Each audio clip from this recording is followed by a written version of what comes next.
కూరల్లో రాజా ఎవరండి? ఇంకా చెప్పాలా? వంకాయేనండి. చెవుల దగ్గర మోగుతున్న పాటకి విసుగు చిరాకులతో కూడిన కోపమొచ్చింది. అబ్బబ్బా! అమ్మా! ప్లీజ్ కాసేపు ఆఫ్ చెయ్ ఆ పిచ్చి పాటల్ని అరిచాను దుప్పట్లో నుండి. అంతే మరుక్షణం సౌండ్ ఇంకా పెరిగింది. ఖచ్చితంగా ఇది ఆ రాక్షసుడి పనే అయ్యుంటుంది. సాడిస్ట్, సైకో, కోతి. అరే అన్నయ్యా! నేనిప్పుడొచ్చానా? నీకు మరి ఫోనుండదు.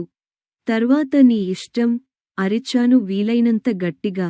నోరు మూసుకుని ముందులే. వాడికి తర్వాత వార్నింగ్ ఇద్దువుగాని. నాకు వార్నింగిచ్చింది అమ్మా. ఇక లేవక తప్పలేదు.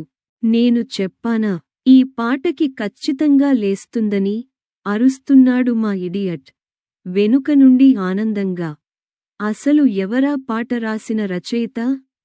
ఇంకేం దొరకలేదా వంకాయ తప్ప? ఎప్పుడైనా తిన్నారా వంకాయ కర్రీ? అదే నేనైతే వంకాయ ప్లేస్లో బెండకాయ పెట్టి రాసేదాన్ని. అయినా వంకాయతో నా శత్రుత్వం ఈనాటిది కాదు, ఏళ్లనాటిది. నా చిన్నప్పటి నుండే మొదలైంది ఈ యుద్ధం. ఎందుకో తెలియదు కాని వంకాయ కూరంటే పిచ్చి మా తాతయ్యకి. అదే లెవెల్లో, అంటే 4 సెంట్లున్న మా పెరడంతా వంకాయ మొక్కలతో నింపేశాడు. ఇక అప్పటి నుండి వారంలో 6 రోజులు, 12 పూటలు మా ఇంట్లో వంకాయనే. చిన్నప్పటి నుండి వంకాయల్ని చూసి చూసి, వాటి మధ్యలోనే ఉండి, అవే తిని పెరిగినందుకేమో వంకాయ పేరు వింటేనే ఒళ్ళు మండే స్థాయికొచ్చేశాను. అమ్మ ఆ కూర వండినప్పుడల్లా నాకు ఉపవాసమే. కేవలం ఉపవాసమే అయినా బాగుండేది. తిననందుకు నాన్నతో దెబ్బలు, నానమ్మ ఉపన్యాసాలు. నా బాల్యమంతా ఇలానే గడిచిపోయింది. ఇప్పుడు తలుచుకుంటుంటే నా మీద నాకే జాలేస్తోంది. ఛీ! అంతా వంకాయ వల్లనే. మధ్యాహ్నం కిలోమీటరు నడిచి స్కూలు నుండి ఆకలితో ఇంటికొచ్చి ఆవురావురమంటూ తినేద్దామని కంచం ముందు కూర్చునేసరికి ఎదురుగా గిన్నెలో వంకాయ సాక్షాత్కారంతో చప్పున చల్లారిపోయేది నా ఆకలి. ఎక్కడలేని నీరసం వచ్చేసేది. ఆ టైంలో నాకేగాని మ్యాజికల్ పవర్స్ ఉంటే గిన్నెలో వంకాయ కర్రీని అబ్రకదబ్రా అంటూ బెండకాయగా మార్చేసేదాన్ని. కాని ఏం చేస్తాం? అనుకున్నవన్నీ జరగవు కదా. నెలలో 20 రోజులు నా లంచ్బాక్స్లో అదే కర్రీ కనిపించిన కారణంగా కాలేజీలో నా నిక్నేమ్ వంకాయగా స్థిరపడిపోయింది. ఫ్రెండ్స్, సీనియర్స్, జూనియర్స్, ఆఖరికి సార్స్ కూడా అలానే పిలిచి నా అసలు పేరు మరిచిపోయే స్థాయికొచ్చేశారు. అసలే కోతి, ఆపైన కల్లు తాగింది, నిప్పు తొక్కింది అన్నట్టు తయారైంది నా పరిస్థితి. నాకా పేరంటేనే చిరాకంటే అదే నా పేరు చేశారు ఈ పిచ్చిమొహాలు. నేనే కాని ప్రధానమంత్రిని అయితే ఫస్ట్ వంకాయల్ని పూర్తిగా బ్యాన్ చేసేదాన్ని. లేకుంటే కనీసం మా ఫ్యామిలీని వంకాయలు లేని ఊరికైనా తీసుకెళ్లి వదిలేసినా సరిపోయేది. నా తలనొప్పి తగ్గేది. వంకాయలు, వంకాయలు, వంకాయలోయ్! ఓ విధంగా సాగదీస్తూ ఇంటి ముందు నిలబడింది కాంతమ్మ. ఇదొకటి. ప్రపంచంలో ఇంకేం దొరకనట్టు ఎప్పుడూ అవే అమ్ముతుంది.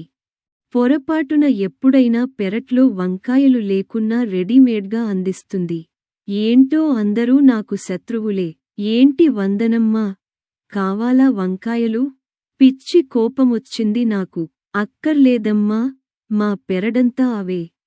కావాలంటే 10 బుట్టలు నువ్వే తీసుకెళ్ళు, కొబ్బరికాయ కొడతాను నీకు చెప్పేసి వెనక్కి తిరిగేసరికి 2 నిమిషాలాగింది నా గుండె.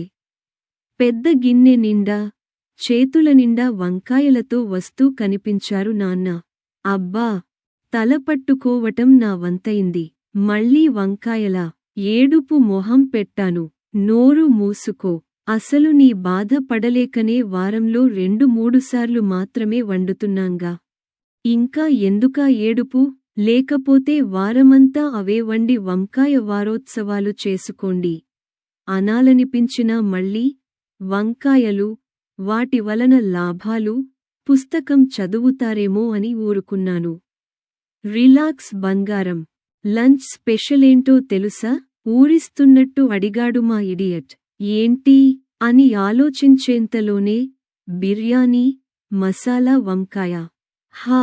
ఓ దీర్ఘ నిట్టూర్పు వదులుతూ సూపర్ కాంబినేషన్ కదా.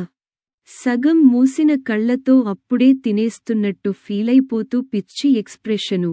వీడు, వద్దా, పోనీ గుత్తొంకాయ నా చేత్తో స్వయంగా చేస్తా. మొన్న రూంలో వండితే మా ఫ్రెండ్స్ ప్లేట్సు కూడా తినేశారు తెలుసా. ఓఫ్! సొంత డప్పు వాయించుకోవటమంటే ఇదే. నిజం రా. అందరూ చాలా బాగుందన్నారు. హే! నీకేం పట్టింది? మసాలా వంకాయైనా, గుత్తొంకాయైనా ఏదైనా వంకాయతోనేగా చేసేది. అలా కాదే. నీకెలా చెప్పాలి? చెప్తా గాటిట్. ఇప్పుడు ఎవరైనా అమ్మాయి ఉందనుకో, ఎప్పుడూ అలాగే ఉన్నా, ఒక్కో డ్రెస్లో ఒక్కోలా కనిపిస్తుంది కదా. అలాగన్నమాట. కళ్ళెగరేశాడు. అర్థమైంది. క్లియర్గా అర్థమైంది. ఏంటి? వంకాయ వేరు, గుత్తొంకాయ వేరనా? కాదు. నువ్వు పుస్తకాలొదిలేసి అమ్మాయిల్ని వాళ్ల డ్రెస్సుల్ని పరిశీలించటం మొదలుపెట్టావని. నోటిని అరచేత్తో మూసుకుని కళ్ళు తాటికాయలంత చేశాడు. నవ్వాగలేదా ఎక్స్ప్రెషన్కి. ఛీ! ఛీ! ఏం మాటలే అవి? అమ్మా నాన్నలున్నారన్న బుద్ధి లేకుండా తల కొట్టుకున్నాడు. అయితే వాళ్ళు లేనప్పుడు అడగొచ్చన్నమాట. నీకు దండమే. 2 చేతులు జోడించాడు. నువ్వు వంకాయ తినకు, నన్నూ తినకు, లోపలికెళ్ళిపోయాడు వేగంగా. లేకపోతే నాతో పెట్టుకుంటాడా? ఇంకోసారిలాంటి పిచ్చి సలహాలివ్వడు. ప్రతి ఒక్కరూ సలహాలిచ్చేవాళ్లే. అది గొప్ప ఈజీ కదా. మొన్న కవితక్క పెళ్ళికెళ్ళినప్పుడు కూడా అంతే. భోజనాల్లో ఎన్నో వెరైటీలుంటాయని ఆశగా వెళ్తే అక్కడ కూడా వంకాయమాత దర్శనమే.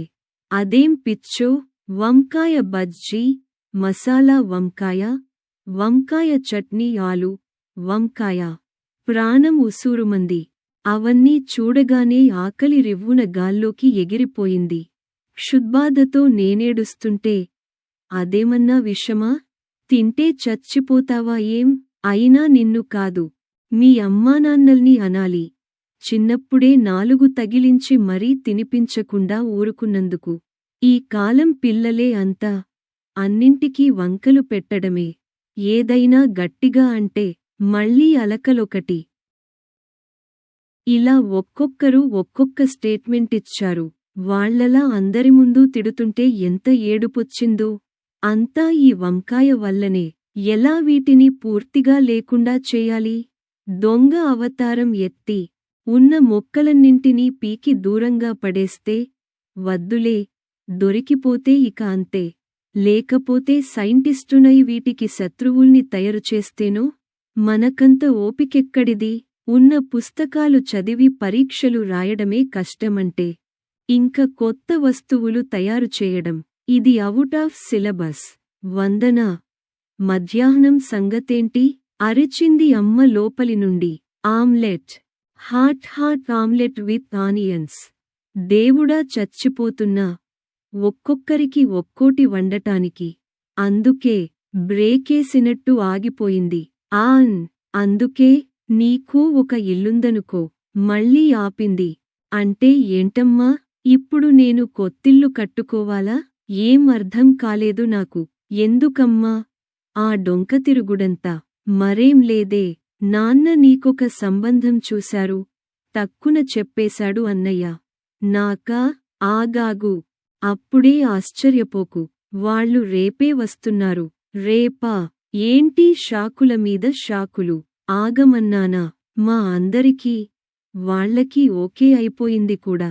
ఇప్పుడు తీరిగ్గా ఆశ్చర్యపో. మీరేం చేసినా నా మంచి కోసమేగా. అంతా మీ ఇష్టం అనేసి తలదించుకోవాలా? ఇప్పుడేం చెప్పక్కర్లేదులే. రేపు వాళ్ళు వచ్చాక చెప్పుదువు. నాన్న గొంతులో కఠినత్వం నన్నింకేం మాట్లాడనివ్వలేదు. మాకు లైఫ్ గురించి ఎన్నో గోల్స్. కానీ వీళ్ల గోల్ పెళ్ళొక్కటే. ఇంకేం చేస్తాం? చూద్దాం. పెళ్లి చేయటం ఎంత కష్టమో, తప్పించటం అంత ఈజీ అని మాకు తెలియదు మరి.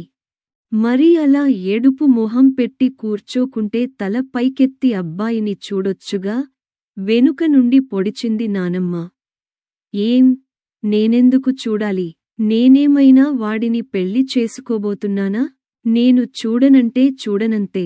అయ్యో అయ్యో, ఎందుకే అలా అందరికి వినిపించేలా అరుస్తావ్? తల కొట్టుకుంటూ వెళ్ళిపోయింది. అంకుల్, మీరేం అనుకోకుంటే నేను 2 నిమిషాలు వందనతో మాట్లాడొచ్చా? ఉలిక్కిపడి తల పైకెత్తా. ఆ బ్లూ షర్ట్ వేసుకున్నవాడే పెళ్ళికొడుకనుకుంటా. ఎంత ధైర్యమో! నాన్న పర్మిషన్ అడిగాడు, మరి నన్నడగక్కర్లేదేమో. ఒక్క నిమిషం నిశ్శబ్దమానంతరం గట్టిగా నవ్వారందరూ ఇల్లదిరేంతలా.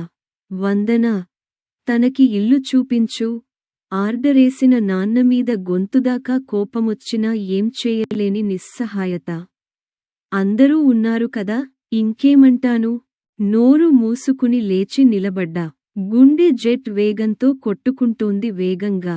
ఏంటిది, భయమేనా? ఇంకేదైనానా? మెల్లగా గుమ్మం దాటుతూ తలుపు దగ్గరున్న అన్నయ్య చేయి గట్టిగా పట్టుకున్నాను.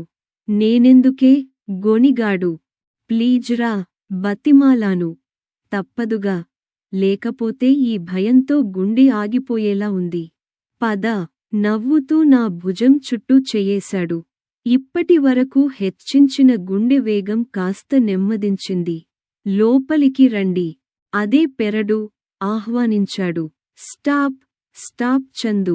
ఠక్కున ఆగిపోయాడు అన్నయ్య. అదేగా నీ పేరు? నేనైతే నిన్ను చందూ అని పిలుస్తా. నువ్వు కూడా చక్కగా నన్ను గౌతమ్ అని పిలువు. ఈ అండీ, గారు లాంటి పదాలు వాడొద్దు. స్నేహపూర్వకంగానే ఉన్నాయా మాటలు, ఆజ్ఞలా అయితే లేవు. అన్నయ్య మొహంలో ఏదో సంతృప్తి. అన్నయ్యకి కూడా నచ్చేశాడా ఏంటి? అసలే ఎలా ఈ సంబంధం వదిలించుకోవాలా అని నా బాధలో నేనుంటే, వీడేమో అందర్నీ ఇంప్రెస్ చేసేస్తున్నాడేంటి? అయినా నువ్వంత గౌరవం ఇవ్వటానికి ఇదేం అరేంజ్డ్ మ్యారేజ్ కాదులే. మరో బాంబు పేల్చాడు. ఏంటి? అన్నయ్య షాకై నావైపు చూశాడు. నేను అంతకంటే పెద్ద షాక్లో ఉన్నాను. Wait wait Chandu. కేవలం నావైపు నుండి మాత్రమే. వందనకేం తెలియదులే. థ్యాంక్ గాడ్, ఇప్పుడు కుదుటపడ్డాను కాని ఇంకా అయోమయంగానే ఉంది. నిజం వందన, నాది 5 ఏళ్ల ప్రేమ తెలుసా? నా వైపు చూశాడు. మరి నాకేంటి? ఈ ముఖాన్ని ఇంతకుముందు చూసిన గుర్తు కూడా రావటం లేదు. మనిద్దరం ఒకే కాలేజ్. నేను నీ సీనియర్. ఒక్కో బాణం వదులుతున్నాడు. నేను నీకు చెప్తానే అనుకో, నువ్వు ఠక్కున కాదనేస్తావ్. నాకా నమ్మకం ఉందిలే. ఎంతో కష్టపడి నిన్ను ఇంప్రెస్ చేయాలి. నా టైం బాగాలేక అంతలోనే మీ వాళ్లకి తెలిసిపోయిందనుకో. మళ్ళీ గొడవలు తిట్లు. ఓఫ్, అందుకే షార్ట్ కట్ వెతుక్కున్నా. ఎలా ఉంది ఐడియా? నవ్వాడు భీముడిలా. నేను, అన్నయ్య ఒకరి ముఖాలు ఒకరు చూసుకుని జాయింట్గా గౌతమ్ వైపు చూశాం, అర్థంకాని మొహాలతో. ఓకే ఓకే, మరీ అలా పిచ్చివాణ్ణి చూసినట్టు చూడకండి అన్నా చెల్లెళ్ళిద్దరూ. డైరెక్ట్గా పాయింట్లోకి వచ్చేస్తా. నిజం వందన, నువ్వంటే నాకు చాలా ఇష్టం. అందుకే పీజీ అవ్వగానే ఉద్యోగ ప్రయత్నాల్లో పడ్డా. ఇదంతా చెప్పి బలవంతంగా ఒప్పించాలని కాదు కాని, ఎలా చెప్పాలో తెలియక ఆగిపోయాడు సందేహంగా. చెమటలు పట్టాయి. గడగడ వాగుతున్న గౌతంకి. అది వింటున్న మాక్కూడా. ఇలాంటిది నా లైఫ్లో జరుగుతుందని ఎప్పుడూ అనుకోలేదు. వందనా, ప్లీజ్ ఓకే చెప్పవా? నాకు స్మోకింగ్, డ్రింకింగ్ లాంటి అలవాట్లేం లేవు. మేల్ ఇగో ప్రదర్శించకుండా నీ ఇష్టాయిష్టాలకు అభిప్రాయాలకు విలువ ఇస్తాను. ఏ కష్టం రానివ్వనని భవిష్యత్తు చెప్పలేకున్నా, వచ్చిన ప్రతి కష్టంలో నీతోనే ఉంటాను. ఆర్ద్రంగా వినిపిస్తోందా గొంతు? ఏంటీ సందిగ్ధావస్థ? నాకేం అర్థం కావట్లేదు. అంతా పిచ్చి పిచ్చిగా. యస్ అనాలని లేదు, నో అనాలని కూడా లేదు. నా మీద ఇంకా ఏవైనా సందేహాలుంటే మీ నాన్నని అడగండి. ఆయనేం ఆషామాషీ కాదులే. ఓ కమిషన్ వేసి మరీ ఎంక్వైరీ చేసి అప్పుడొప్పుకున్నారు పెళ్లి చూపులకి. నిస్సహాయంగా అన్నయ్య వైపు చూశా. తలూపాడు. తనకి ఓకే అన్నట్టు. మరి నా సంగతేంటి? నాకే తెలియలేదు. రా వందనా! గౌతంకి తోట చూపిద్దాం అన్నయ్య పిలిచాడు. అసంకల్పితంగా వాళ్లతోపాటు నడుస్తున్నా కాని ఆలోచనలు ఎక్కడెక్కడికో వెళ్ళిపోతున్నాయి. గౌతం నాకు నచ్చాడా? ఖచ్చితంగా నచ్చకుండా మాత్రం లేడు. నాన్న సర్టిఫికేట్ ఉందంటే అన్నింటిలో పాస్ చేయొచ్చు. కాని మరి నా గోల్ అడిగితేనే కదా తెలిసేది. గ్రూప్స్ నా గోల్ అనేసరికి ఇద్దరూ ఆగి నా వైపు చూశారు. అంటే ఫస్ట్ అటెంప్ట్లోనే వచ్చేస్తుందని కాదు. ఒక్కసారి ఫుల్గా హార్డ్గా ప్రిపేరై రాయాలని. అయితే అప్పటివరకు పెళ్లి ఆలోచన పక్కన పెట్టాలా? చాలా మధురంగా ఉందా స్వరం. తలూపాను మౌనంగా. కష్టమే అయినా ఇష్టమైన వారికోసం తప్పదుగా. మనసు లోతుల్ని తాకిందా మాట ఇంకా? యస్ చెప్పకుండా ఉండగలనా? అన్నయ్యని చూసి నవ్వేశాను. ఓకేనా? ఆనందం పట్టలేనట్లు గట్టిగా అరిచేశాడన్నయ్య. బావా అంటూ ఒకరినొకరు హత్తుకున్నారు. నాకా దృశ్యం చాలా నచ్చింది. నేను చెప్పేసి వస్తా లోపలికి పరిగెత్తాడు. థాంక్యూ వందనా. అసలు నేను ఆగిపోయాడు మాటలు రానట్లుగా. నేనంటే నిజంగా ఇష్టమా? ఎందుకో అలా అడగాలనిపించింది. నిజం గా ఒత్తి పలికాడు. ఎంత? లా చాలా అంటే? మళ్ళీ అడిగాను. చాలా అంటే ఆలోచిస్తూ. అదిగో ఆ వంకాయలంతిష్టం ఎదురుగా ఉన్న వంగతోటను చూపించాడు. గుండె గుభేల్మంది నాకు. దేవుడా! ఎంత నిర్దయుడివి. నీ గుడికెప్పుడూ రాలేదని ఇలా పగ తీర్చుకుంటావా? ఇక జీవితాంతం వదలదా వంకాయ? కర్మ కాకుంటే వీడికి వంకాయ పిచ్చేనా? వావ్! మీకు వంకాయ తోటనే ఉందా? అయితే ఇల్లరికం వచ్చేస్తా. ఎంచక్కా రోజూ వంకాయ కర్రీ తినొచ్చు. ఆనందంలో గౌతం. తాజా కూరల్లో రాజా ఎవరండీ? పాటతో అన్నయ్య. ఏడుపు మొహంతో నేను. ఈ కథ మీకు నచ్చినట్లయితే లైక్ చేయండి, కామెంట్స్ పెట్టండి. ఇంకా మీ బంధుమిత్రులకి షేర్ చేయండి. ఛానల్‌ని మొదటిసారిగా చూస్తున్నవారు సబ్స్క్రైబ్ చేసుకుని, గంట పైన నొక్కి ఆల్ ఆప్షన్ సెలెక్ట్ చేసుకొని మమ్మల్ని ప్రోత్సహించండి.